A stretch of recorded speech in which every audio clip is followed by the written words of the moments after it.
Paper plate making machine అంటారు, semi automatic buffet plate making machine అంటారు, hydraulic paper plate making machine అంటారు, hydraulic buffet paper plate making machine అంటారు.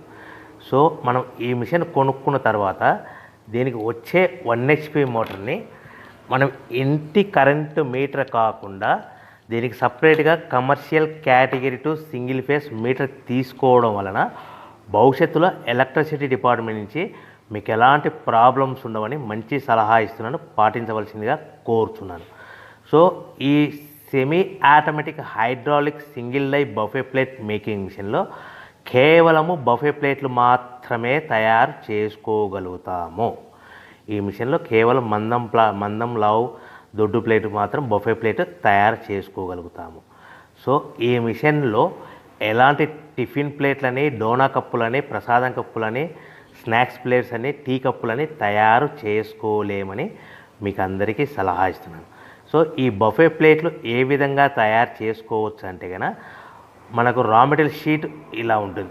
ఈ షీట్ని die మధ్యలో పెట్టి gear వెనక్కి లాగితే కనుక 1, 2, 3 సెకండ్లు లాగిన తర్వాత అదే గేర్ను ముందుకు నెట్టడం వలన డై కిందికి వస్తుంది. ఈ విధంగా తయారైన ప్లేటు చేసుకోవచ్చు. సో ఈ బఫే ప్లేట్లు మనం ఎన్ని తయారు చేసుకోవచ్చు అంటే కనుక నిమిషానికి 5 నుంచి 10 ప్లేట్లు తయారు చేసుకోవచ్చు. అది కూడా ఆపరేటింగ్ చేసే ఆపరేటర్ మీద ఆధారపడి ఉంటుంది.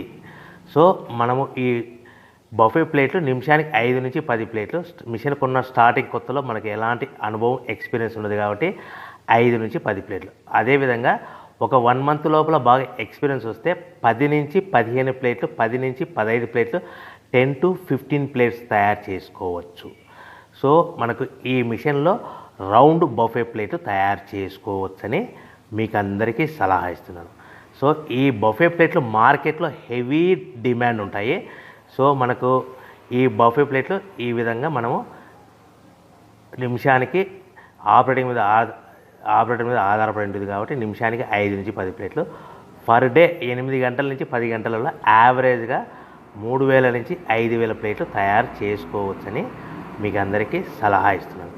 ఈ బఫే ప్లేట్లు అనేటివి మార్కెట్లో మోస్ట్ డిమాండ్ ఉంటాయి కనుక సో ఈ బఫే ప్లేట్లు మనం ఈ మిషన్కు మనకు ఎన్ని ప్లేట్లు తయారు చేసుకొని చెప్పాం కదా. సో రా మెటీరియల్ షీట్ ఎంత కాస్ట్ పడుతుంది, సో మనం తెచ్చుకోవాలనుకుంటే రా మెటీరియల్కి ఎంత ట్రాన్స్పోర్ట్ పడుతుంది, తెచ్చుకున్న రా మెటీరియల్ను మన ప్లేట్గా తయారు చేయడానికి పవర్ బిల్ ఎంత పడుతుంది అనేది మీకు క్లియర్గా ఎక్స్ప్లెయిన్ చేస్తాను.